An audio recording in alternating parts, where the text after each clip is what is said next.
একবার বাড়িতে গেছি আপনার ঈদ ছাড়া লঞ্চে ওঠার পর আপনার এই ফতুল্লা ঘাট দিয়ে ছাড়তে যখন একবার আছে ওই জায়গায় একটা ইট ভাড়া করে নামে ওই জায়গায় গেছি পরে এত জোরে ঝড় ছাড়ছে মানে লঞ্চ আর সামনে উঠানোর মতন কায়দা নাই পরে মানুষ অনেক মনে করেন আপনার মহিলারা আছিল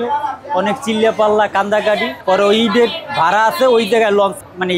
লাগাই দিছে লাগানোর পরে করছে আর একটা লঞ্চ আর সামনে না যাইতে যাইয়া আমাদের পিছনের দিয়ে মারিয়ে দিছে মারিয়ে দেওয়ানো ওই জায়গায় মানে দুইটা লোক অ্যাক্সিডেন্ট হয়েছিল তারপরে যে বাবা লঞ্চ যার যার মতো চলে গেছে মানে ওইটাই আসছিল আমার বয়সে একটা মারাত্মক জিনিস যখন পদ্মার ব্রিজ হয় নাই তখন ঝামেলা ছিল তবে এখন পদ্মার ব্রিজ হওয়া নেই এখন তেমন একটা ঝামেলা নাই লঞ্চের চাপ বলতেই নাই আগেকার ঘটনা কোনো একটা বলতে পারবেন যে একবার যাইতে যে অনেক ঝামেলা হয়েছে অনেক ঝামেলা হয়েছে ভাই খুব কষ্ট করে গেছে তাও ছাদে গেছি তারপরে আবার বৃষ্টি এই বৃষ্টির ভিতরে কোথাও নিচে নামার নিয়ে কোনো জায়গা ছিল না এভাবে অনেক গেছে তারপর বাড়ি গেছি একটা আনন্দ ছিল অন্যরকম না এইভাবে মিস হয় নাই গেছি তবে লঞ্চে ছাদে গেলেও গেছি আবার লঞ্চ বন্যায় পাইছে বাতাস ছাড়ছে লঞ্চ যাইতে পারে না অন্য জায়গায় ঘাট লাগাই রাখছে এইভাবে হয়েছে লঞ্চে খাবার দাবার কোনো সমস্যা হয় না হোটেল আছে যে যেটা খায় ওটা খাইতে পারে হাঁটা চলা ওইটা করতে পারে লাস্ট লঞ্চ ছিল বা কি কারণে লাঞ্চ চার্জ দেখা গেছে ওই জায়গায় মালিকানায় যখন কাজ করছি ছুটি পাইনি দেরি হয়েছে যার কারণে মিস করছি তারপর অন্য লঞ্চ পাইছি অন্য লঞ্চে চলে গেছি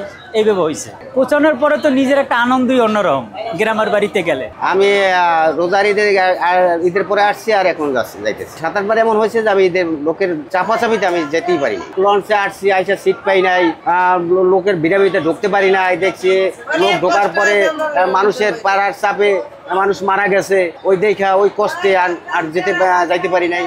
আবার অনেক সময় বাড়িতে গেছে দেখা গেছে লঞ্চের সাইডে বসা গিরিল ধরে গেছি গত ঈদে যাইতে পারি না যেমন রোজার ঈদে যাইতে পারি না কুরবানি ঈদ আমার করতেই হবে সদরঘাটে আসলাম আইসা দিকে একই পরিস্থিতি এরপরে করলাম কিনা আমার ঈদ এটা করতেই হইবে কারণ আমার বাপ মা আছে তাদের সাথে আমার ঈদ করতে হইবে তখন আইসা ওই সাইডে ওইটা সাইডে এসে দাঁড়াই গেছি ওই দাঁড়ানো অবস্থায় আমি আমার বাড়ির দেশের বাড়িতে গেছি আর একবার যখন ঈদে আমি বাড়ি গেছি তখন প্রচুর বৃষ্টি তখন ছিলাম ছাদে ওই বৃষ্টিতে ভিজা মানে বিছনা চাদর ছিল বিছনা চাদর দিয়ে মুড়া দিয়ে বসে ব্যাগ ট্যাগ সব ভিজে গেছে মাল সামানা যাইছিল সব ভিজে গেছে ওই অবস্থায় বাড়িতে গেছে আরো তো মনে করেন এই যে আমার সিট লইয়া অনেক বেচা কিনা হই দেখা গেছে হারা বিছনা বেচে বিছাই থুয়ে দিয়েছে এই যে আজকেও সিটটা কিন্তু 500 টাকা নিচ্ছে নর্মাল আইহান কিন্তু পরিবেশ একবারই নর্মাল ঈদ তাও কিন্তু বোঝা যাচ্ছে না তারপরে এই অবস্থা যখন আমাদের লঞ্চ ঘাটের কাছাকাছি যাইতো ঠিক আছে তখন তো একটা আনন্দ লাগতো অন্যরকম যে আনন্দ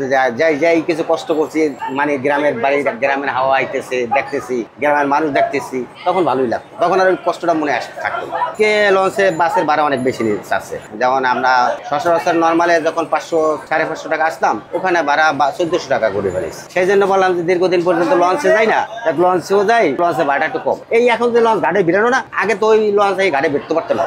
তো নদীর মাঝখানে আমরা ট্রলারে বা নৌকার যোগে যাইয়া লঞ্চে চড়তাম তখন ট্রলারে নৌকারে টাকা দিতে হইতো দেখা গেছে 10 টাকার ভাড়া 50 টাকা যাই বই থাকতো বাধ্যতামূলক যাইতে হবে কিছু করার নাই লঞ্চ মাঝখানে